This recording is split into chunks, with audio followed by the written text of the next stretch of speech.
Hi, I'm Tasha Fu, and I'm a freshman this year. Okay, question 1. Uh-huh. What preconceived notion did you have about AP World History during the summer before the year started? I definitely had like the concept that it was gonna be so stressful and that it was gonna like degrade my mental health and that it was gonna be like the worst time of the year and like I was gonna go ballistic in this class. That was my pre-concept of this class. Honestly, me too. Okay, question 2. What were your first impressions of Mr. DiBornato as a teacher/person? I definitely thought Mr. D, he was definitely a history teacher. Like I had a history teacher before, but he was definitely very lively, very interactive. Definitely made me feel a lot more welcomed. You know, I knew he wasn't gonna be a bad teacher when I first saw him. Okay, question 3. What was your first impression of AP class after the first 10 days of academic challenges? Honestly, I felt like I put my expectations for this class so high that it was gonna be like the worst time of my life. But I felt like it was going pretty smoothly. I followed like a schedule. I did my work on time, so it wasn't. I thought I was getting like the hang of it. Alright, question 4. What was the first major challenge you faced in class? Definitely just trying to like speak more. I did speak, but I felt like I still kind of limited myself. I was still not comfortable with the idea like speaking like, a lot. But once you speak a little bit and you start like going more and more and more, you get really comfortable. So that was it. Yeah. Okay, question 5. What adjustments did you make during the first marking period to improve your performance? I definitely talked a lot more for more participation. I also, just if I had a question, I just asked it, even if it was like even if I kind of knew the answer to it and I just want to make sure, I always just asked it again. And just like, I also just try to do my homework earlier and just like separate it. So like, for example, I'll do the video day and then the next day I'll do like the organizer, so yeah. Okay, this is question 5. As the year progressed, what style of studying for quizzes/tests worked the best?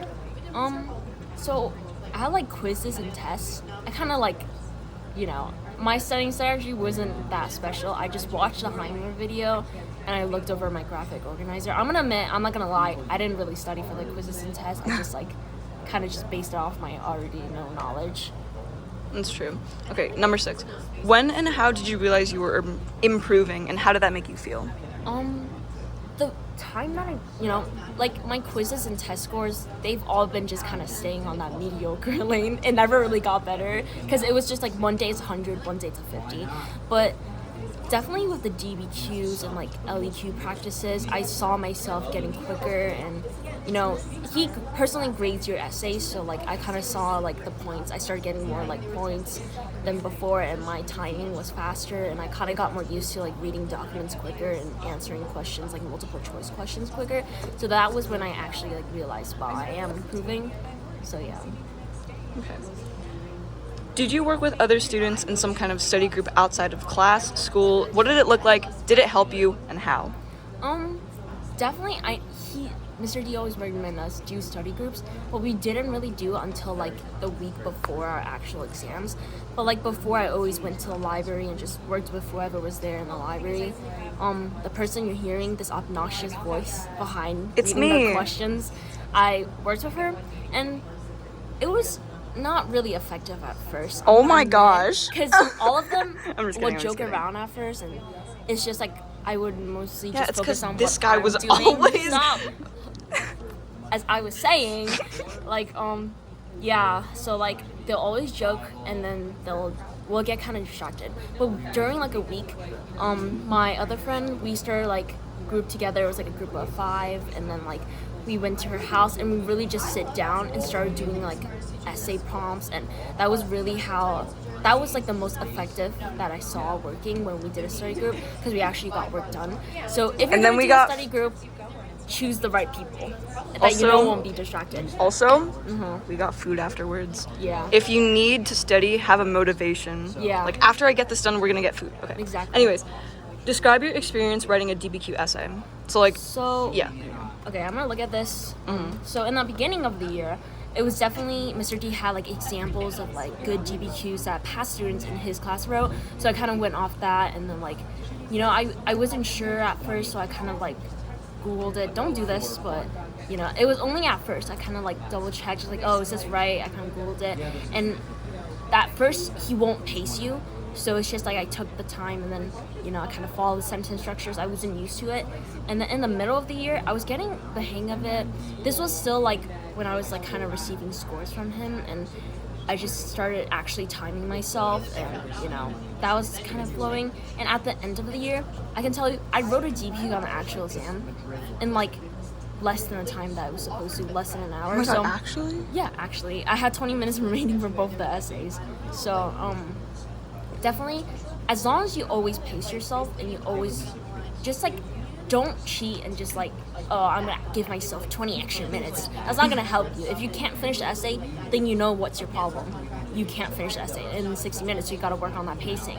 So at the end of the year, I paced myself right, and I could absorb the prompt and write a thesis really quickly. So it's just about speed, and it's more about speed. At least for me. Everyone else is No, different. that's really true. Yeah. Oh wait, I forgot the questions. How do you understand change over time? Change over time. That's an essay structure, by the way. Changing continuity. So my understanding, it was at first, it was kind of like I wasn't sure, but then like once I got to like more units, I saw the connections, because even though you're gonna think at first they're separate units, it's really hard to visualize them together. But with more like practice and like reviewing of all the units, you'll see like how they connect and lead to like other units and like the events. How is it important to go back and reread and review your writing after the fact? Okay, it is important, but I didn't do that. Okay, so, but that's only for me. Definitely go and reread your writing, because if you did like really good on a DBQ and you got full points, read that one back, because that's how you should structure your essay. Yeah. If you got that one, you should reread that one. Don't reread the ones you did wrong, reread the ones that you did right, so you know how they will want you to write it. But I didn't really review it because like I had a pretty consistent flow of my writing, and I knew that I was okay with my writing, so I didn't really review that much on my writing. So as long as you know what you're doing, but it just depends. How it's important to go back and read Mr. D's essay, comments, or writing for improvement. Definitely always read, because read his comments and grading. So he's gonna stop at one point and stop grading your DBQs and stuff, but when he does, appreciate it and be grateful, because when you read his feedback, you know how to improve it and how to do better next time. So always read those and always fill out your Google Slides, because it really helps you improve your writing. Okay. Describe your experience writing the LEQ essay. I'm just gonna say it. We didn't practice much LEQs at first because we focused on DBQs, but don't panic because we're not focusing on LEQs, because the DBQ is basically the structure of the LEQ, but like if you know how to write a DBQ, you'll know how to write an LEQ. So I was nervous at first, but I got the hang of it because I realized it was really similar to a DBQ. Okay. Describe your level of commitment when studying for the AP College Board end of year exam. I'm not to be like flexing or anything, but like I feel like I really wanted to like dedicate and commit fully to it, so I kind of like stopped a lot of activities. I put my priorities straight for the exam, so the exam was my number one priority during like the weeks before it. And Mr. G's gonna give you a study book, the Barron's book. No, he's not. He's gonna stop not? it this year. Yeah. Oh, well, sorry guys, you got the short end of the stick, but definitely my commitment was high. I put that as my priority. I stopped hanging out with my friends. That's gonna sound sad, but I have to put my priorities straight. Yeah, I kind of did the opposite, actually. Just put your priorities straight and manage, and my level of commitment, it was high, and how I study for it, you're not gonna get the book, but you can still buy it yourself. But I used the book. No, the reason that they're not getting the book is because it didn't help like the majority of the class. But like if it helps you, just gonna say what I did with the book. We got a book, and I took notes on it, and it kind of worked, but not really. It's just more of a refresher. And then I also study college board exams for the exam by going to the library. Always go to the library. It's so insightful. Just looking, he's gonna like explain the DBQ and questions you have.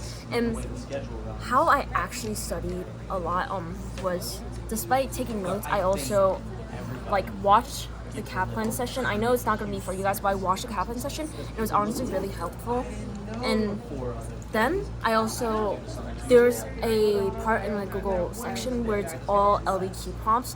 I did like all of them, all 90 of them, 60 of them.